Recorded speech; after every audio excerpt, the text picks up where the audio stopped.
They tell you that time is running out. Society looks at a man past the age of 35, standing without a partner, without a family to anchor him, and they whisper the word leftover. They look at your solitude and see a tragedy. They see a void that failed to be filled. But they are looking at the chrysalis and mistaking it for a coffin.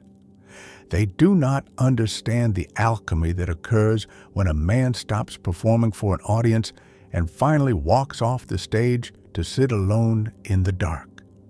Consider for a moment the psychological weight of silence. Most men spend their 20s chasing status, chasing women, chasing approval, chasing a reflection of themselves in the eyes of others. They are loud, kinetic, and terrified of stopping because if they stop, the noise in their heads might finally catch up to them. But for the man who remains single into his late 30s, the chasing stops. And something terrifying happens. The silence arrives. At first, this silence feels heavy. It feels like an accusation. You walk into an empty home and there is no one to distract you from your own thoughts. There is no one to blame for your mood. There is no one to validate your existence. You are forced to confront the only person you have been running from your entire life, yourself. Carl Jung called this the confrontation with the shadow. It is the moment a man realizes that he is not who he pretends to be, but who he truly is when no one is watching. This is not a path of loneliness. This is the path of individuation. When a man stays single during these crucial years, a profound shift in consciousness begins. He stops outsourcing his emotional stability. In a relationship, it is easy to use another person as a crutch for your happiness or a dumping ground for your frustration. But the single man must learn to metabolize his own pain. He becomes his own father, his own mentor, his own source of order. He builds a resilience that is not brittle, but fluid, like water that cannot be shattered because it has no rigid form.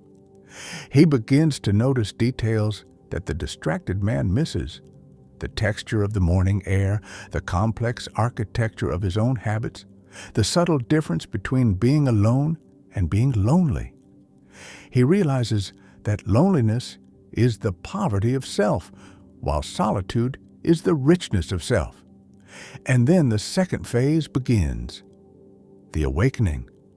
Without the constant compromise required by partnership, a man's energy is conserved. It accumulates. It becomes a reservoir of creative and intellectual power.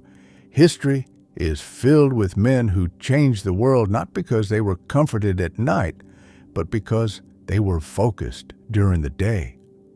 This is the era of the monk mode, where the man sharpens his mind like a blade. He reads not to impress, but to know. He trains his body not for vanity, but for capability.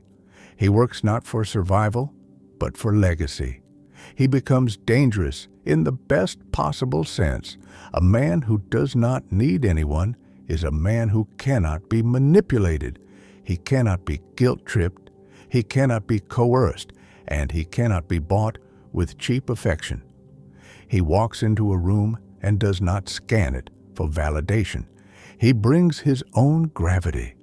If you are walking this path, do not let the world tell you that you are falling behind. You are not waiting for someone to complete you. You are becoming the kind of man who is already whole. You are building a kingdom inside your own mind, a fortress of peace that no external chaos can breach. The truth is, the man who stays single after 35 isn't leftover. He is one of the few who has dared to step out of the herd to see what lies beyond the fence. And what he finds there isn't emptiness. He finds freedom. He finds the terrifying, beautiful, and limitless potential of his own soul.